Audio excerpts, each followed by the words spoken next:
You didn't answer his last question about OECD and tax treaties.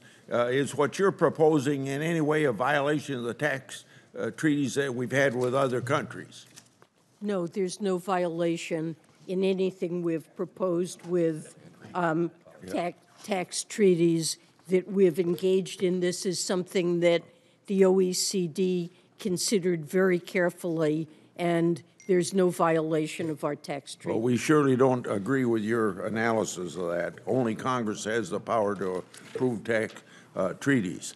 I want to go to your position as a member of the Social Security Board of Trustees. You and other people put out an annual report, quote, lawmakers should address the projected trust fund shortfalls in a timely way in order to phase in necessary changes gradually and give workers and beneficiaries time to adjust to them, end of quote. I don't disagree at all with that statement. President Biden has claimed that his budget reduces the deficits while protecting Social Security. However, the president's budget includes no proposal to extend the solvency of the Social Security Trust Fund.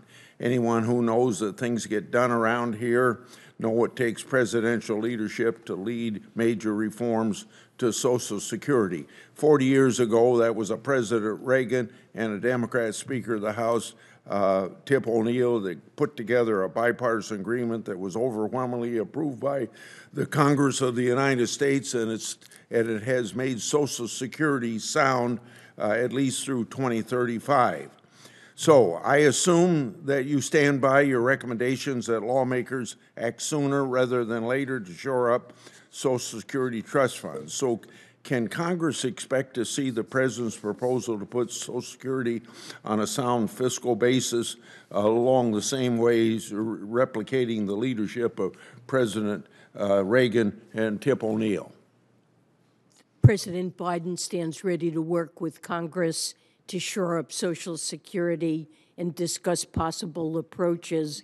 So that's a conversation that it's important for us to have.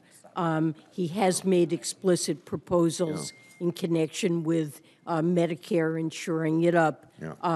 It's important to have that conversation about Social Security. The president believes strongly that that should not involve benefits or going back on our commitments to America's seniors, but certainly it's a discussion we need to have. I assume that both you and the president are sincere in what you just said. It would help a lot if the president would quit demagoguing the Social Security issue the way he has in recent weeks. I want to go to an extension of conversation you and I had June of 2021.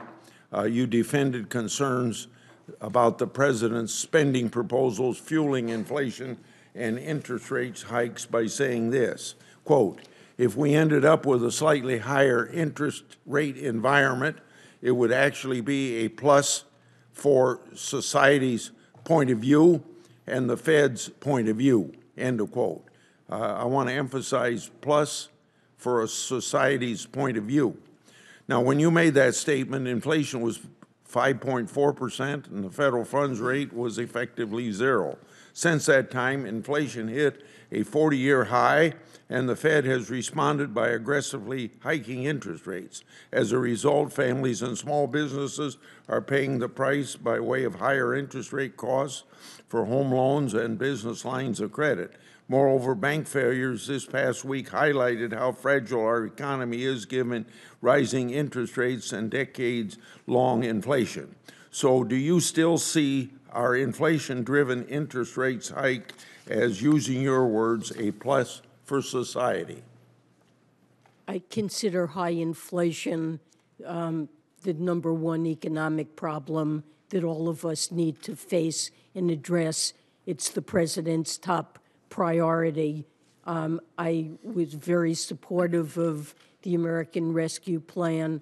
I think there are many factors that have contributed to high inflation.